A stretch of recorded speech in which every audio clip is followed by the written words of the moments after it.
When you sign up for your account, one of the first things that you'll get is a welcome email that will have a username, a password, and a link to log in. Usually the login page is going to mimic the design of your own website, so don't get confused by that. It will just look like your website, but once you log in, you'll see the control panel. And I'm just going to go ahead and log into a demo account.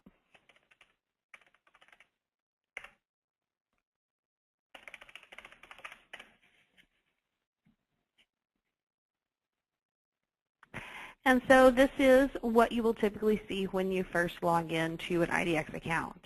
We'll start going through these tabs momentarily. I'm going to start with the items that I would usually tell people to look at when they have first gotten access to their account, so what I think are the most important things to see when you have first signed up for IDX. I do want to go ahead and say that you should have the option in your GoToWebinar panel to ask questions. You'll just type in questions during the webinar. If they're relevant to what we're looking at, I'm just going to answer them verbally for everybody in attendance.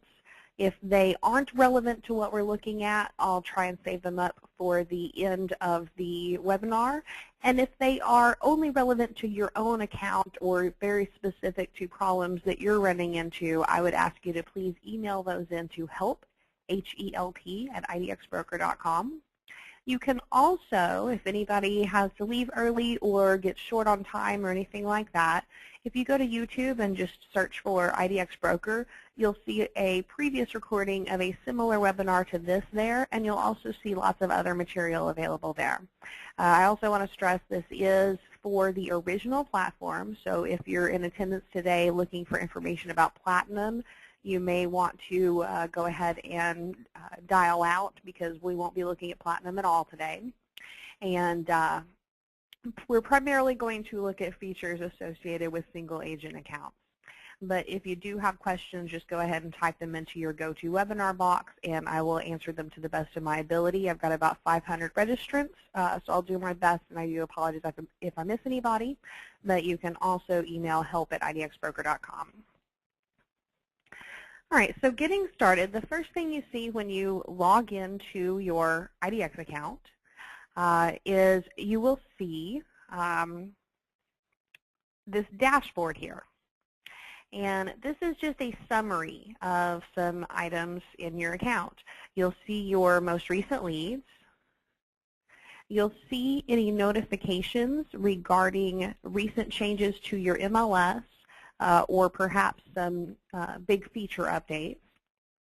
And you'll see some charts regarding recent emails sent or searches run, page views, traffic information. You'll see all of that here. We're going to come back to the dashboard tab in just a second because I think the first thing that we want to look at, and the first thing that I think anyone should look at when they log into their account, is account management in the main menu, and then page links in the submenu. I have in the past gotten some complaints about how this navigation works. If you happen to hit another tab over here, the sub-navigation changes. The strategy that I have just gotten used to doing is I will hit the main menu item and then kind of pull my mouse down and then hit the sub-menu.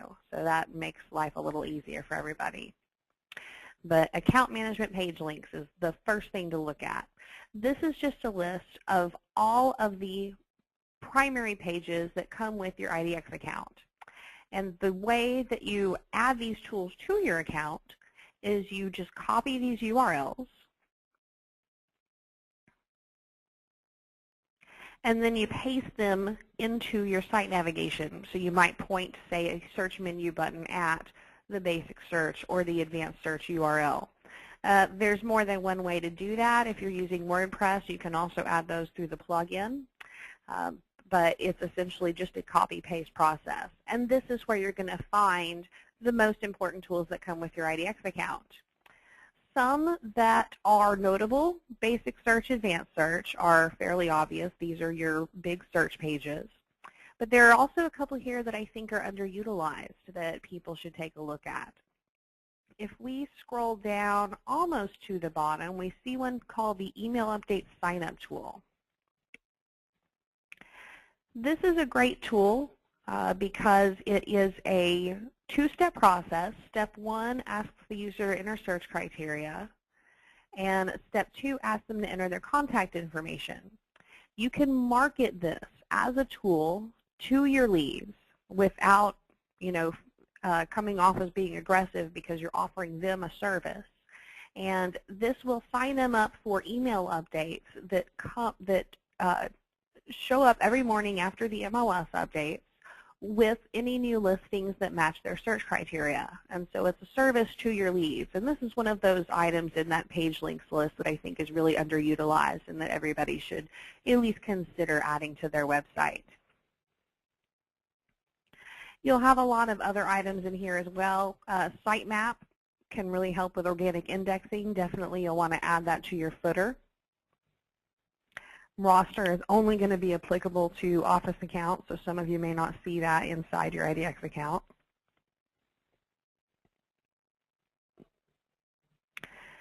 The second item that I usually tell people to look at once they've gotten access and logged into their IDX account is widgets, and that's the entire menu, honestly. This is an area that's going to, rather than give you page links, give you chunks of code that you can copy and paste into pages hosted on your end. I'm dealing with demo data here, so mine isn't very pretty that you're seeing on the screen right now. But it gives you a way to do things like add featured properties to your home page, or add a showcase to your home page. You can do this based on your featured listings, or you can do it based on search criteria, a specific community, something like that. And you also have some search forms that you can do. The Quick Search Builder just gives you a way to drag and drop these fields onto a search form and arrange it how you want to, or base it on a template. And again, just will give you a chunk of code that you copy and paste into your site. And there are some other items in here as well. A wildcard search form that will let you do zip code, city, bed, bath, square feet. Featured agent for Office accounts, just randomly chooses an agent from your roster, and lead login. So those, I think, are the first two areas to look when you've logged into a new IDX account.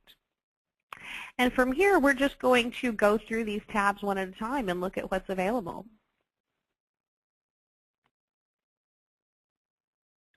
So my dashboard is the first thing you see. And again, these are just summary information. You can drag and drop these. You can move them around. Traffic stats is under the My Dashboard menu. These are going to be referring URLs, so the pages that people came to one of your IDX pages from. A lot of times the referring URL will be a different IDX page. We don't provide a lot of analytical data as far as traffic stats goes, but you can use your IDX account in conjunction with things like Google Analytics or Stat Counter, just pasting those into your wrapper. Account notes is just going to be things like changes to your billing information or notes that have been made on your account. And then notices will be things like changes to your MLS or new feature announcements. The account management menu is going to provide you primarily with things like contact information. So the first page is just contact info. This is your name. Display name is an important field because this is what will display on your contact pages.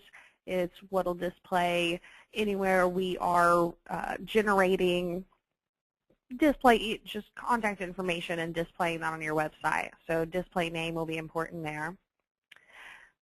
And then also this is going to be really important, email and fax number right here. The primary email address, this is where everything that gets sent in by a visitor to your website through one of your IDX pages is going to go, unless you have an Office account and that visitor is assigned to a specific agent. But you'll want to make sure that that's up to date. So that's account management and then contact info. Designer info just lets us know how to get in contact with your designer. Billing information, this is going to let you update your credit card information, view previous invoices.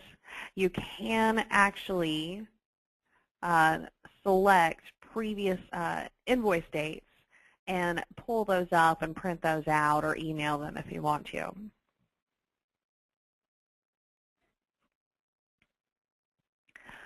One item in the account management menu that is maybe a little more complex than the other items in this menu is domain control.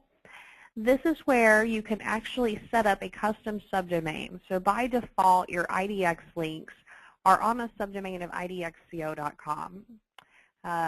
They might be yourdomainname.idxco.com. You can set it up in such a way that they are on a subdomain of your own domain. So search.yourdomainname.com or something similar to that. You do have to actually set that up at GoDaddy or Bluehost or whoever you have your DNS services through before that will work. But if you go to this page, we've got plenty of instructions here and links out to their instructions depending on which service you're using for that. And that can be really good for SEO because it just gives you credit for every IDX page link. The search engines treat them as though they're hosted on your side. We've already looked at page links, and change password requires very little comment. It is just a matter of entering your current password and then your new password.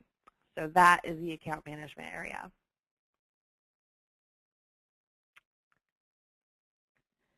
There's a lot we could potentially look at in the global preferences.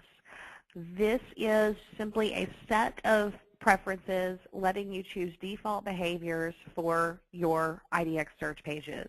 Things like changing the default price that shows up on your search forms. Things like you can even set different default prices for different property types if you want to. You've got a by property type button right here at the top. You can choose whether you're going to display links to specific search pages. You can rename property types.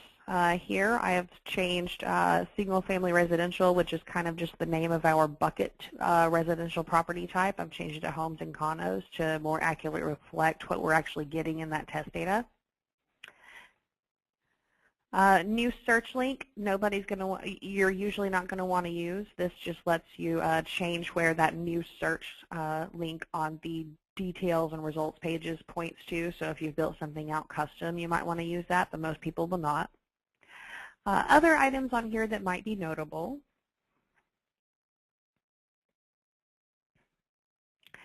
You can change the maximum number of properties that will show up on a map search page. And that's in the map options section, and you can also change your default center location.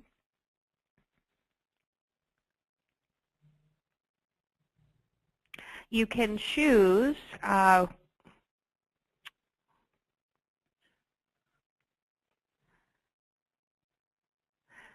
you'll see in the results page options section, feature my MLS properties on standard results. This actually lets you have your own featured properties show up first anytime that someone runs a search. Your own featured properties, if they match their search criteria, would show up first in that list. So that is a notable option there, and you can turn that on and off. Email update options, you'll see that you can set, so this is referring to the emails that go out to leads who have saved searches and have signed up for email updates. This actually will let you set the from address. It'll let you choose whether you want to get carbon copies of those or maybe just a daily summary and where you want that summary sent. There's also the option to add a logo. The logo will show up on results cells for your listings and only your listings. So it kind of sets it. Also, it's another way to set your listings apart in the result set from everybody else's. And that does have to be 100 by 50 pixels. that note of instructions there is serious. It does have to be 100 by 50, otherwise it'll stretch or distort a little bit.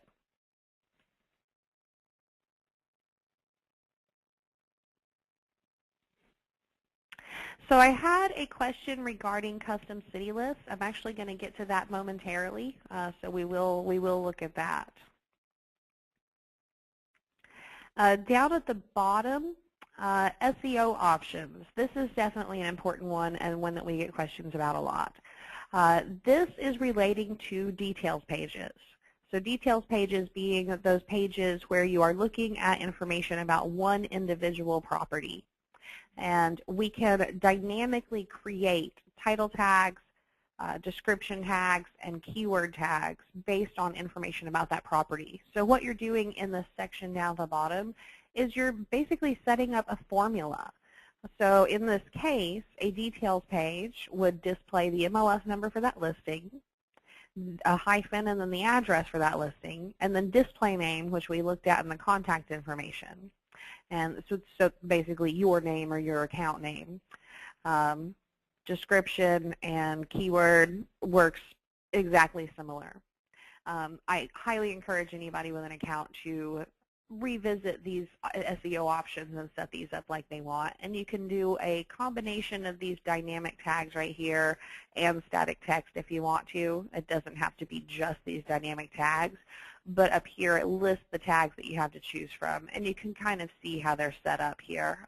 You just take the curly brackets and the words that are given to you here and paste them in the formula that you want.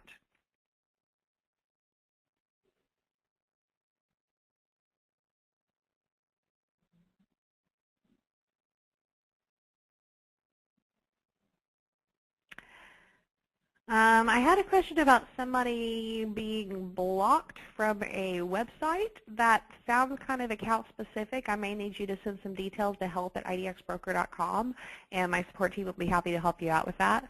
Again, if you're running into any account specific problems, unfortunately I won't be able to provide that support during the webinar. I'll need you to send that in and let my support team take a look at it.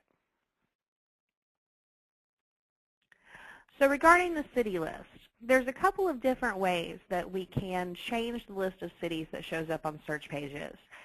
Search list filters is also in the My Preferences menu. This is where you start with your default list of cities and you remove specific ones individually. The other option, which is right next to that in this menu, is custom search lists. And I would say that this is used more frequently. This is where you actually get to build your list specifically. You just say exactly which cities that you want to display. So right now I have it set to do Eugene, Springfield, Corvallis, and Oregon, but I can just select a city on the left side,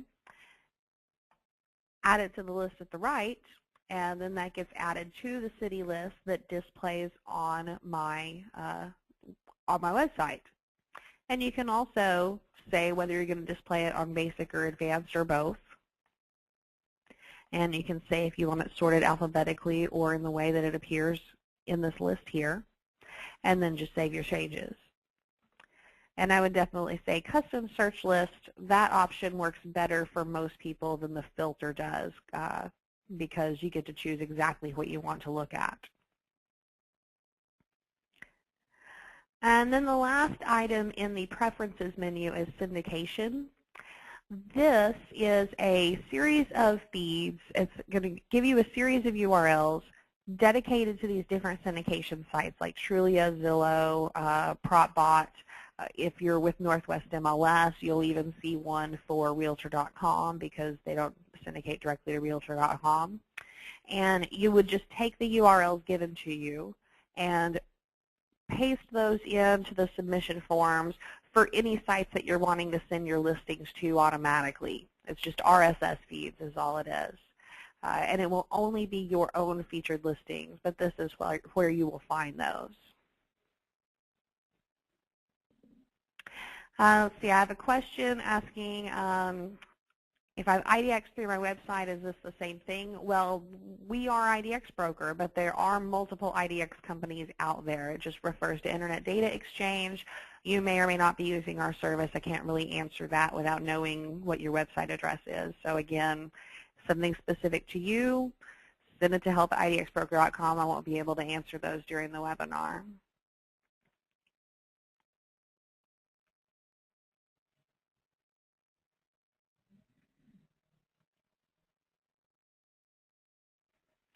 Yeah, and it looks like I'm getting a lot of questions requesting individual support. So I would request that you send those in to my support team.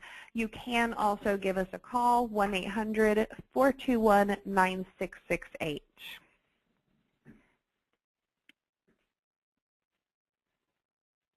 So the next menu is the Customize menu. And this actually goes into one of the questions I recently got about making the map larger. The first tab that we see in the Customize menu is Templates. And this is just a series of template choices, layout choices for the primary types of pages. Now, your IDX pages are going to reflect your own site design. They're going to inherit your style sheets. So the interior content of the IDX pages is what these templates are focused on.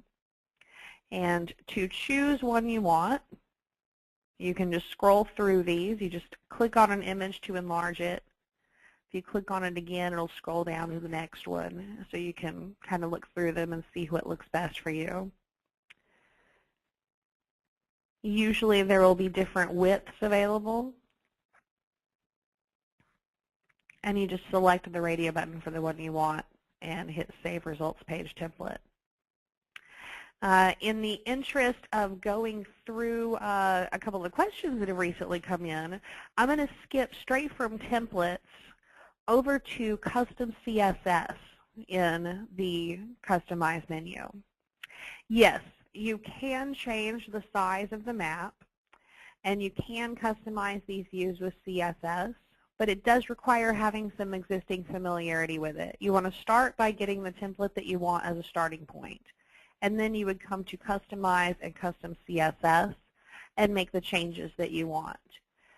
You will see sections for the same categories that you saw in the templates area, and you can make changes there. You'll also have like a master style sheet section up at the top where you can just add stuff. And I highly recommend using a tool like Firebug or Developer Tools, because that's going to make it really easy for you to find the classes or IDs of the items that you want to manipulate. It's because they can vary from one template to the next. I don't have a master list of those classes and IDs available, so I highly recommend, and it would be easier to use Firebug even if I did, because it just lets you know exactly what something is referring to. So I would definitely recommend that. Skipping back a little bit, Global HTML Wrapper. I'm not going to go over this extensively. A lot of your designers will handle this for you, but the global wrapper is basically just a copy of your site design that we store on your IDX account. It's what makes your IDX pages look like the rest of your web pages, where your menu, your background colors, your navigation, that kind of thing. This is where that comes from. It's 2 halves of an HTML document. I've got a very, very minimal one in here right now just to illustrate what it should look like. Category wrappers and page wrappers work in exactly the same way, but they override the global wrapper for more specific types of pages. Perhaps you want results pages to have a different sidebar than the rest of your web page or the rest of your IDX pages. That's the kind of situation where you would use a category or a page wrapper, but they work by the same concept as the global wrapper. Subheaders are quite a bit more straightforward because you don't have to know HTML to use a subheader. Anything that you enter in one of these is going to show up right at the top of the IDX content. Maybe you want to enter some extra instruction or something like that. So right now I just have this as a subheader pasted in for the advanced search page.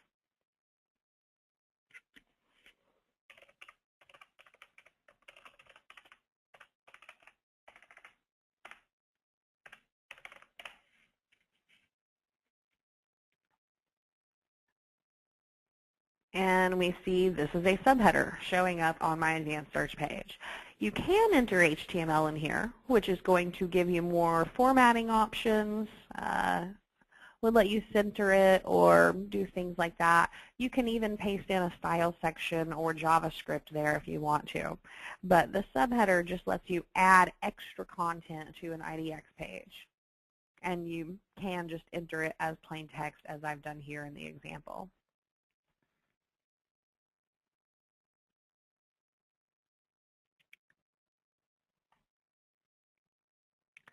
One tool that is pretty useful for just about everybody is this custom links tool in the customize menu.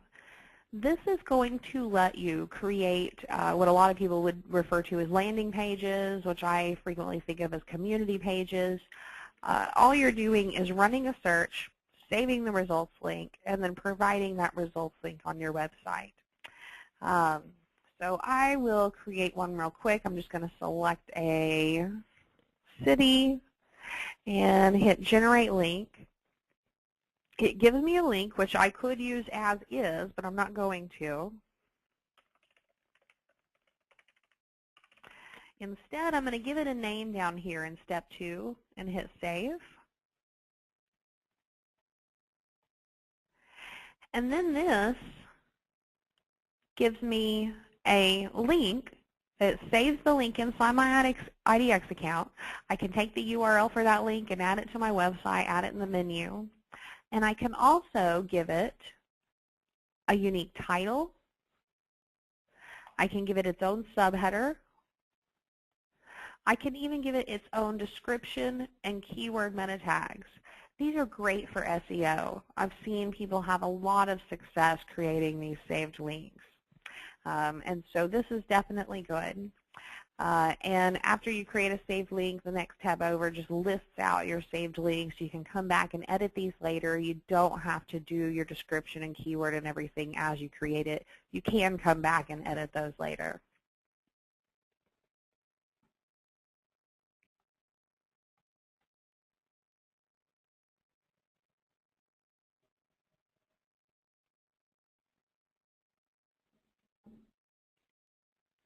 So I had somebody asking about, do you have to know CSS to use IDX Broker?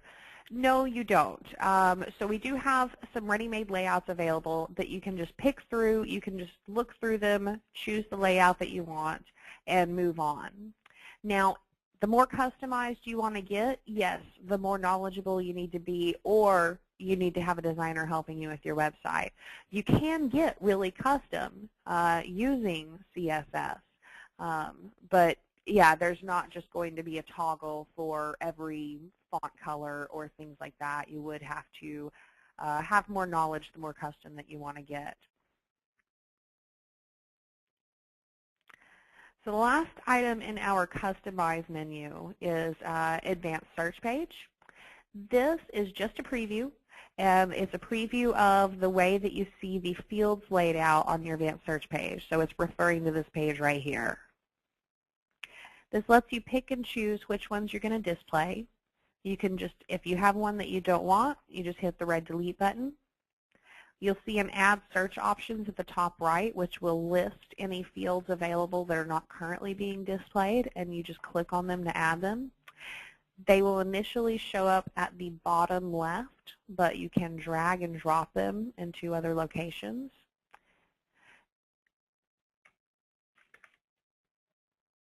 And you can even change how they're displayed.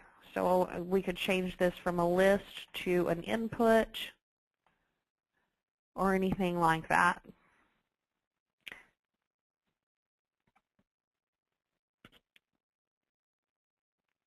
We've already looked at the widgets menu, so I'm going to skip over that. The mobile tab refers to a iPhone application that comes with your IDX account. You can provide this on your website, or you could stick it in an email or anything like that. But basically, somebody clicks this button, they go to iTunes, they download the iPhone app, and enter your code, and they then have an application on their iPhone that allows them to search residential listings by map on their phone. And it is limited to residential, and it is also limited to iPhone. The iPhone app will not work on Android.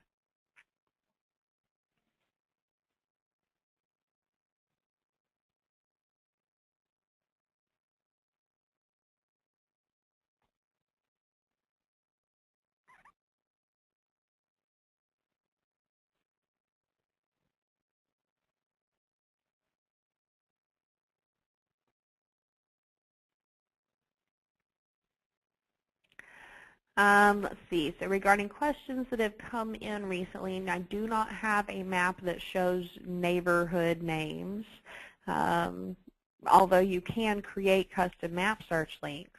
We were looking at that custom links earlier. You can choose what type of search form you're going to use to build a link. You can actually build one based on a map search page. So you can drag it to the area you want, zoom into the area you want, and then save that link, and it will just be a map search page that the visitor sees when they click on that link.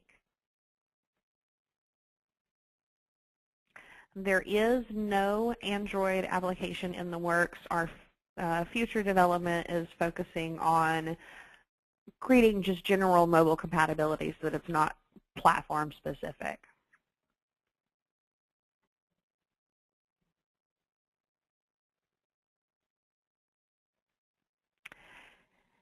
And I also have a couple more questions about creating neighborhood links, so we'll go ahead and go over that. It does depend on the MLS that you're using, because some MLSs actually give you a neighborhood field or a subdivision field or a community name field.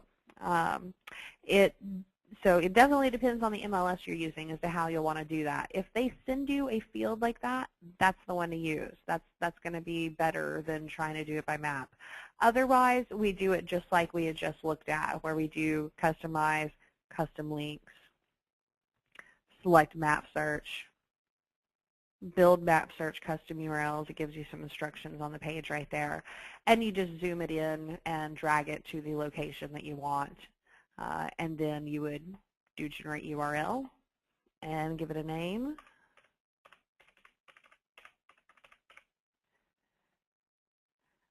And save. And then from there you are just copying and pasting that link into your website, just like you would with your advanced search page or any of the other tools that we looked at under the page links list.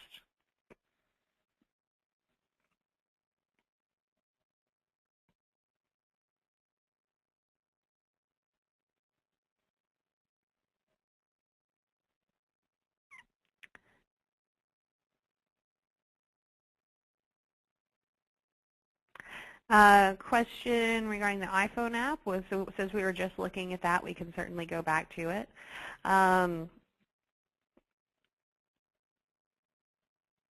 Yes, so the iPhone app, they can get to your site, so you'll see a preview right there.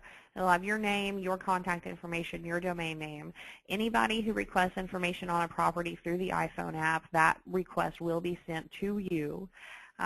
It does not really have any SEO benefit, though, for you to email that iTunes thing to anybody or anything like that. It's not the kind of thing that's going to contribute to SEO. You'll really want to concentrate on things like the details page title tags and just general SEO on your site, because your IDX pages will imitate your own source code and SEO strategies.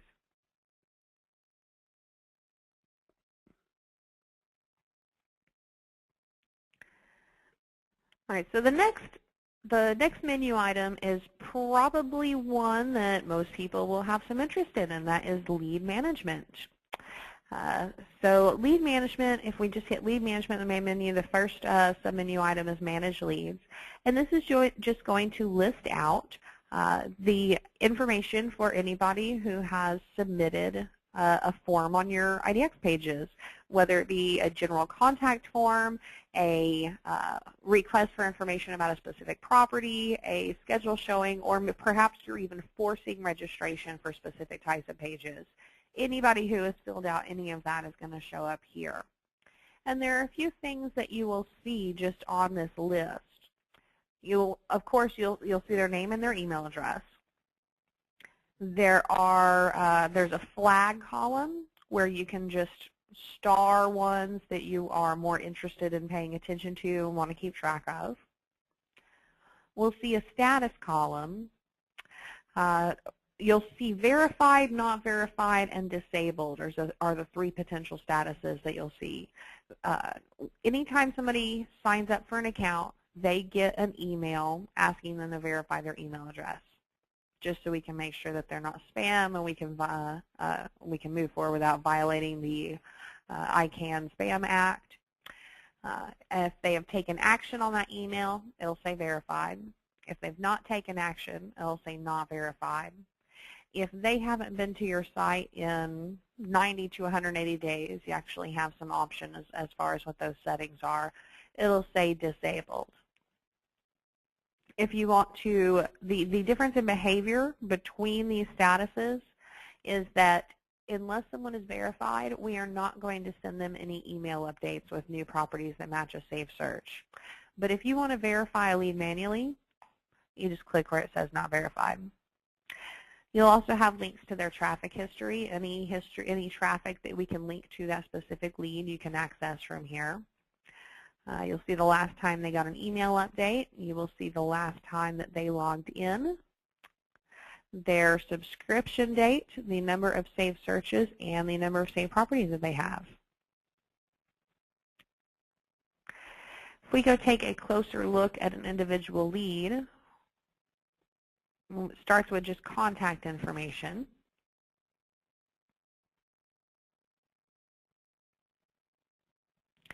There is a place where you can see their saved searches if they have any, and where you can also add new ones on their behalf.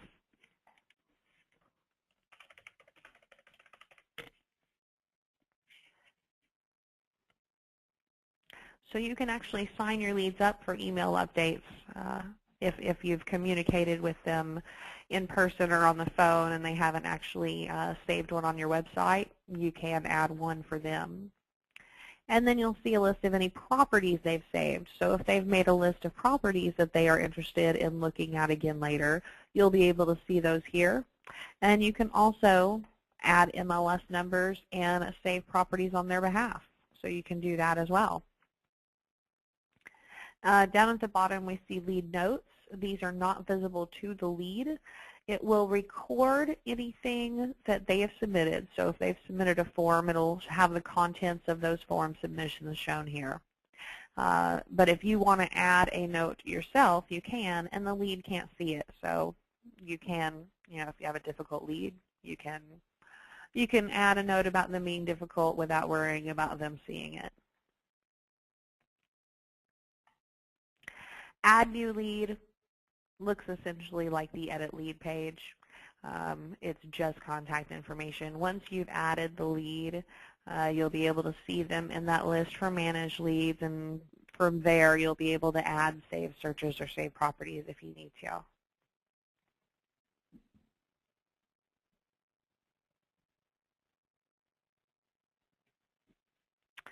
It's worth noting that this is not a full-fledged CRM. It's not a full-fledged lead management system. It's more of a lead generation tool. So you can force registration to get people's contact information. There are the save search, save property, email updates tools that can encourage people to register. And then, of course, also contact forms, more information requests, that kind of thing.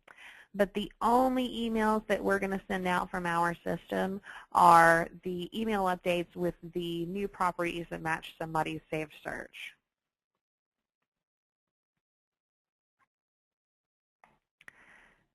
Somebody asked about an export. Yes, you can export, and we will actually get to that very shortly. Inactive leads is the next menu item in that area. This is where we saw leads that had a status of disabled because they hadn't been back to the site, that kind of thing. You can come here and you can change the time periods associated with that setting, or you can turn it off altogether. Really, the only difference in functionality is that a disabled lead, we're not going to attempt to send them any email updates. But if they were to come to the site and try to log in, that would actually re-enable them. Lead registration preferences. There's a lot of options here. We're not going to go over each of them individually, but I am going to look at each section here.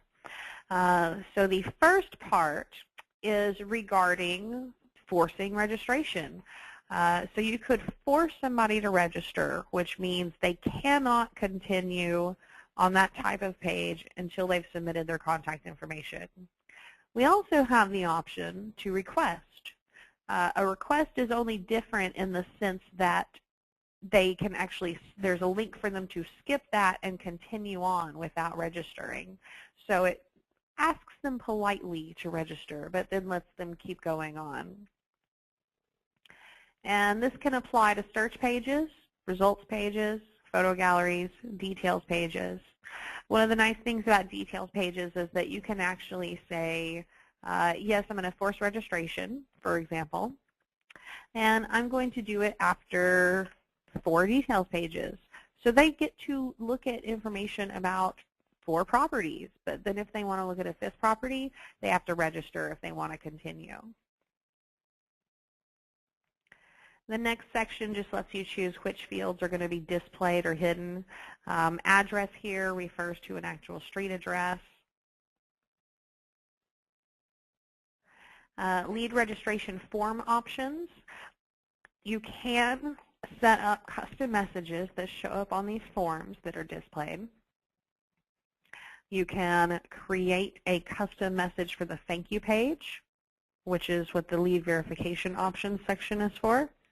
And then lead email, this actually lets you customize the message and subject line that show up in the email that goes out to leads when we request that they verify their email address.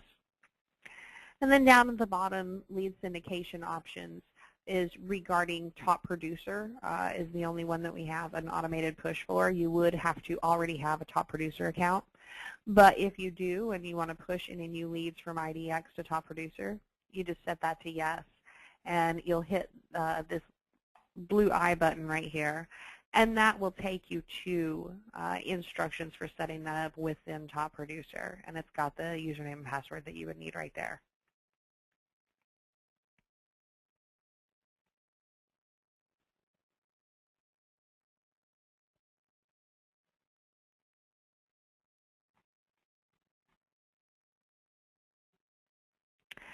Custom lead form actually lets you add custom fields. So on my demo, what I have here is Twitter ID, down payment, pre-approved time frame. You can actually add custom fields to the lead registration form. And all you need to do is give it a label, choose if it's going to be an input or a text area, give it a size, and say whether it's required or not. And that'll add it to your registration form that your leads see. I'm only going to gloss over contact routing because unless you have an office account, this feature isn't even going to be available to you. But it's just a way to send leads to the agents that you have profiles set up for on your account. It just gives you a way to assign those agents to those leads. You can do it by core fields, meaning you assign a specific city or price range or something to a specific agent. Round robin is just where you rotate from one agent to the next. And then disabled means that you are just sending everything to the primary contact on the account, which is just in your contact information. All right, so to the export leads question that I got, yes, we do have an export. Lead management in the main menu, export leads in the submenu. And you can filter this if you want to, saying, no, I don't want any disabled leads, or I only want my flagged leads, and hit export. It's going to give you a CSV file, comma-separated values, which you can open in Excel or any other spreadsheet program. We do have an undocumented import as well.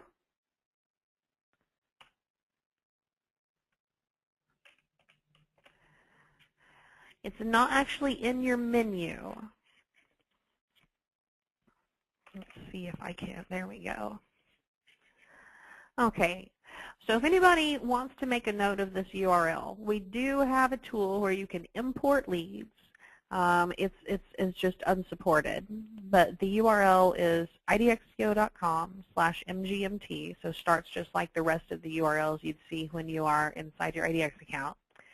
And the last part is import capital L leads.php, and this will have instructions here for the field names that we support. It'll have a template that you can use if you need to set up a spreadsheet to import, and it will have your browse and import buttons where you actually upload it.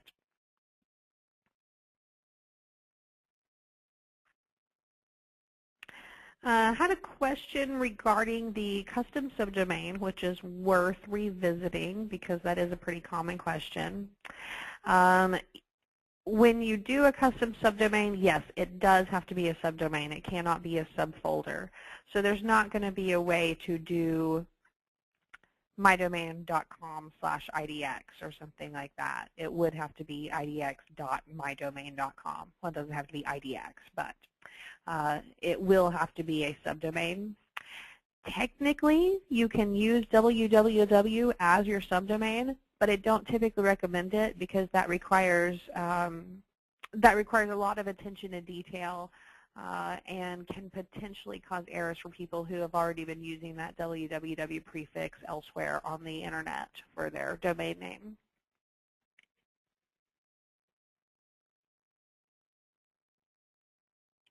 All right, so the Listings tab is the last one that we're going to go over in detail. Listings just lists out your featured listings. So these are the ones that are tied to your agent ID or your office ID, depending on how your account is set up. And it does give you some options for customization. You can edit property details. You can do custom photos. You can add a virtual tour, or you can add open house information, both of which are useful if we don't get that information from your MLS, and that varies from one MLS to the next as to whether we get that automated or not. And as far as editing property information goes, we do have the option of customizing the description, customizing the price, removing it from your featured properties page, or changing the map location of that listing. And then one of the other items we have the option of doing is a custom link. This would let you add an additional button to the details page. For example, maybe a floor plan PDF or something like that. You just enter the URL and then whatever text you want the link to say.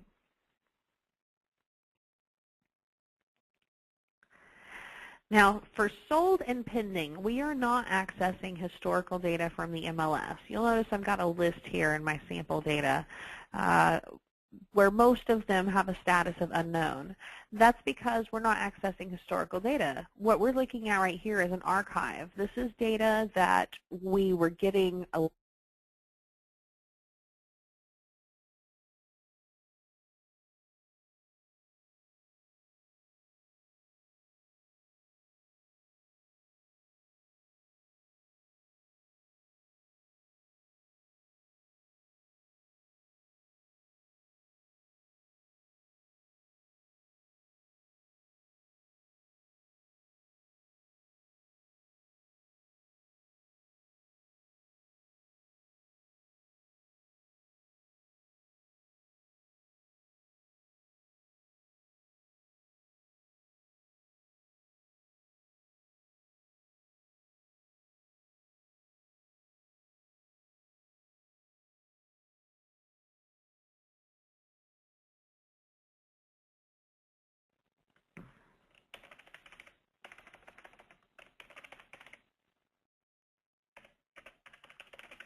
Okay.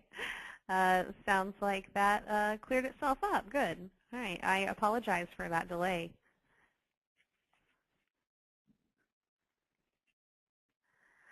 All right. So we were looking at the sold pending listings. So when we update that status, we'll see that updated status here. It'll make it available to display on the sold pending link that you have in the listed page links.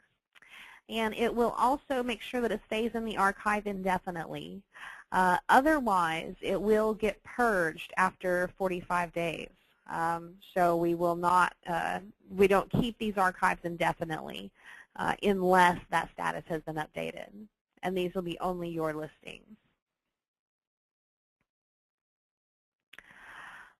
Supplemental listings are listings that you add manually.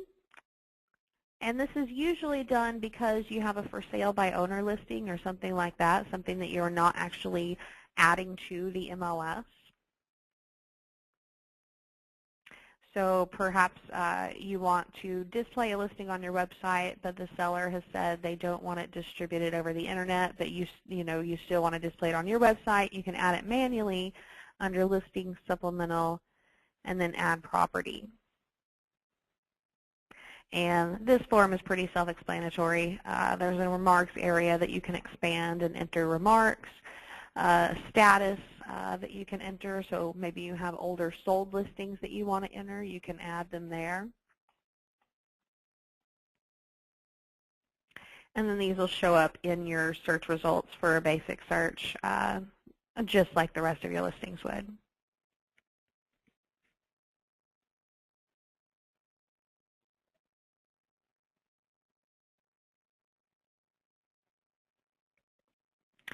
And because we lost audio, and I do apologize for that, looks like it went out for just a minute while we were talking about sold listings, I'm going to review the sold and pending again just real briefly. So sold and pending, we don't grab historical data. These are just archived listings from the last 45 days. If you want it to stay in the archive indefinitely, if you want to keep it around and you want it to show up on the page in question that we were talking about is in this list of page links, and it's just titled Sold Pending Gallery. So if we want it to show up here, and if we want to keep it in the archive and not lose it, the way we would do that is just click on the title of the listing and update the status to pending or sold. Anything that's left at unknown is going to get purged after 45 days. Anyway, sorry for the repeat, but going back to, so the last item in the listings menu is preferences. This is really just a shortcut to that preferences page we were talking about previously that takes you to the results page options.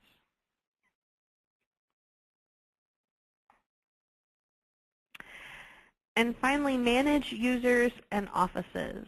I'm not going to go over this in depth because it won't apply to everybody. This only applies to people who have office accounts. So if you have an office account or creating a roster, agent profiles, that kind of thing. But manage users offices is going to show you a list of any agents you've created that would show up on your roster. Add new user, pretty self-explanatory. The couple of, just entering their contact information. A few fields I would point out here is where you can add a photo. You can either put in a URL for an existing one or you can browse for one on your computer. And this one is important, MLS membership ID, because that is going to let you enter their agent ID for whatever MLS they're a member of. And that's going to allow their listings to show up on their bio page, and for their contact information to show up on the details pages for their listings. Manage offices. This is really just a way to break a roster up into offices, divide agents between them. If you are doing an office account and you only have one physical location, I actually don't recommend using this feature because it just adds complexity that you don't necessarily need. But if you have more than one location, this can be useful.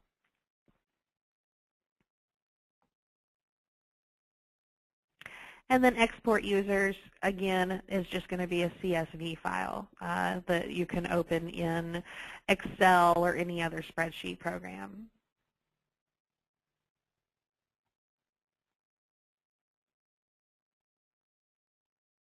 You have to be kidding.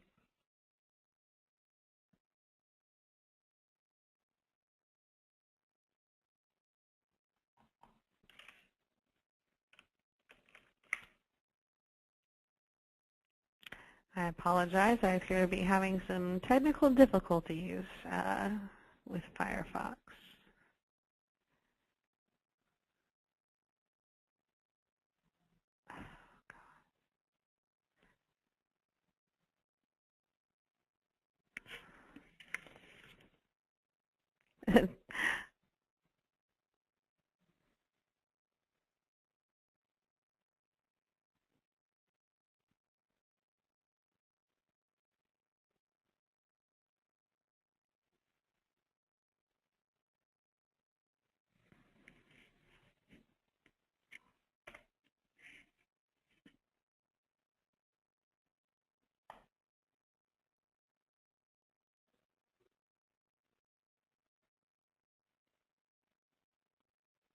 I am so sorry. Yes, Daniel, I was trying to use Chrome more frequently. The caching just is very bothersome when you're trying to do tech support. But I'm going to get this restarted here real quick.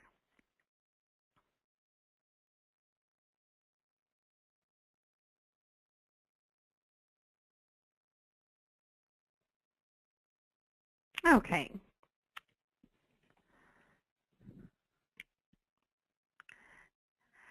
And so that actually does cover most of what we needed to look at.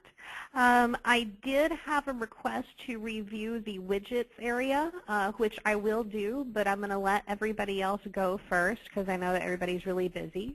I really appreciate everyone attending today. You can email us at help, H-E-L-P, at idxbroker.com.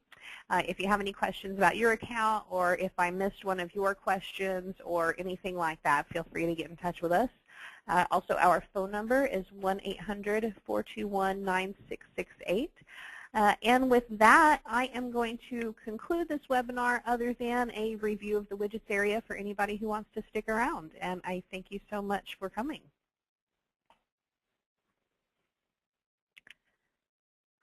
All right, so looking back at the widgets area, there's a distinction to be made between widgets and page links. So a page link is, we'll just look back at the page links real quick first. It's just a page of its own. It's just a URL. So when you are linking to, say, the basic search page, you're just taking that URL, copying it, and pasting it right into your site navigation. So you're linking to a page that's not really hosted on your end, just linking out to one of your IDX broker pages, even though they may look like your own web pages. A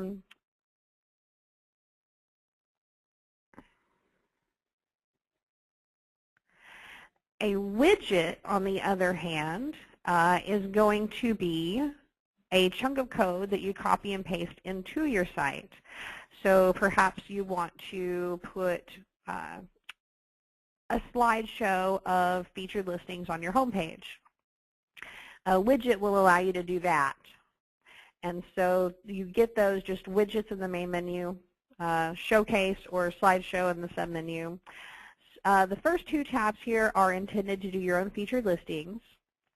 Custom slideshows and custom showcases look essentially the same, except instead of being limited to your listings, you would build these based on search criteria. So maybe you want to do a slideshow of just listings in Anthony, Florida.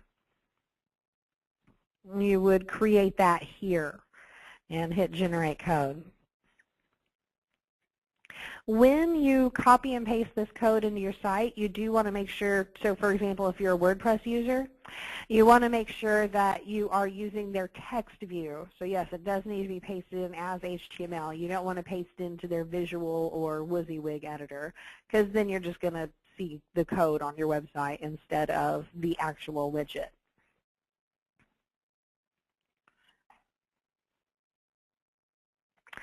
The difference between a slideshow and a showcase, slideshow is exactly what it sounds like. It's just rotating photos like those awful Kodak presentations that your grandparents used to make you sit through. A showcase, on the other hand, is just a set of property thumbnails displayed in a table like rows and columns. And I personally prefer the showcase over the slideshow. I feel like a lot of people are not going to have the patience to sit through a slideshow, but that also depends on your market and the design of your website. So that's a personal preference in a lot of cases.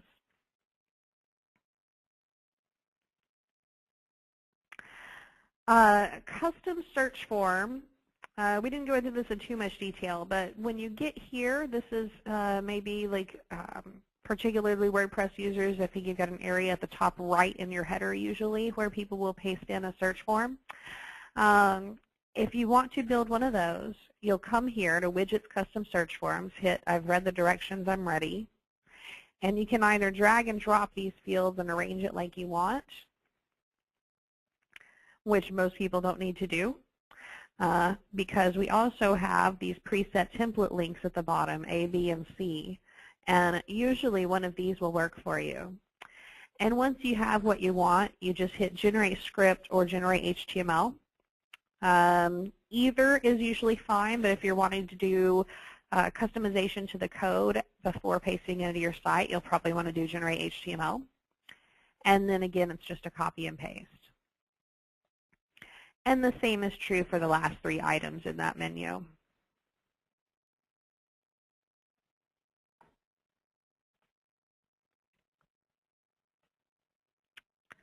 So I believe that is all that we have to cover today, but I am going to leave the floor open for questions for the next several minutes, and so please feel free to type those in, and I will answer anything that I can.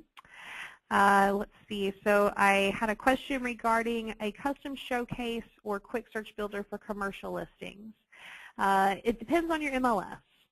You can do a custom showcase for just commercial properties, assuming that we get commercial listings from your MLS. There's a couple that we don't. Widgets, custom showcases, in this case, yep, so in my test data, I do have commercial. So basically all you would do is select commercial as the property type. General question about generating more leads. One, I would recommend that email update sign-up tool that we talked about earlier, which is, I would recommend promoting this tool from your list of page links. And it's just titled Email Update Sign Up. So that's definitely one thing that I would try. And then the second is lead management, lead registration preferences. Experiment with these forced or requested registration settings and see what works best for you. It does depend on your market. It does depend on what your competitors in your area are doing as far as how you want to set these. It also depends on your follow-up style. So there's no one right answer, but definitely experiment with these and consider doing a forced or request registration for certain types of pages. And then, of course, finally, you just want to look at your SEO strategies, because the more traffic you get, the more leads you're going to generate.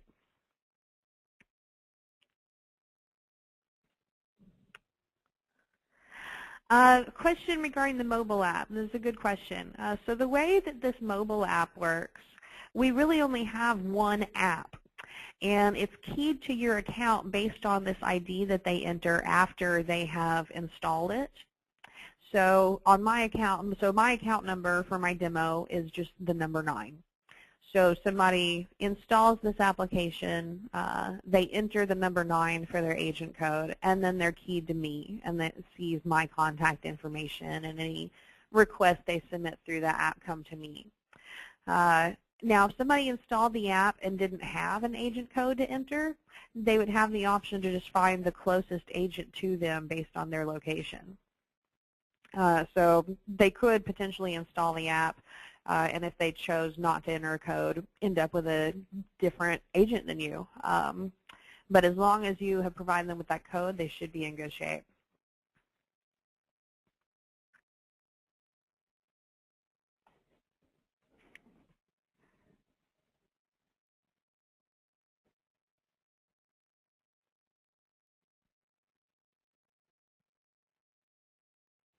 All right, so it looks like we are winding down on the questions coming in.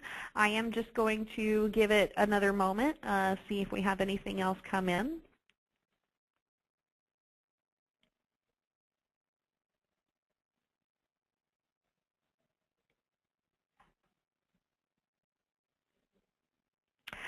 Social media widgets, and you know what? I think somebody actually asked about Facebook earlier, and it got lost in the shuffle a little bit. I do not have anything built in for social media. Now you can take the items from the widgets menu and add them to your Facebook account, but you would first have to use one of their custom tab apps. There are tons of these available, and in fact, if you just Google Facebook Custom Tab app, it'll come up with reviews for like the top 10, and you can choose from those and see what's going to work best for you. But once you have a custom tab app, you can paste into that page on Facebook anything from your widgets menu, as long as that's okay with your MLS, because there will be a handful of MLSs out there that actually have that in their rules that you can't put your MLS information on Facebook.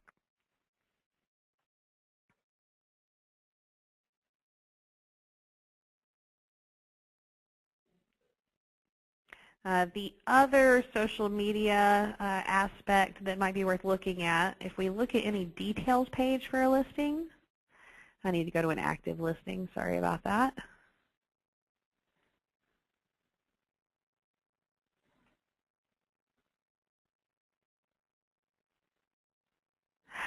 We will have buttons here for different actions. One of those is share property. And so from the details page, there's actually some social media interaction built in there.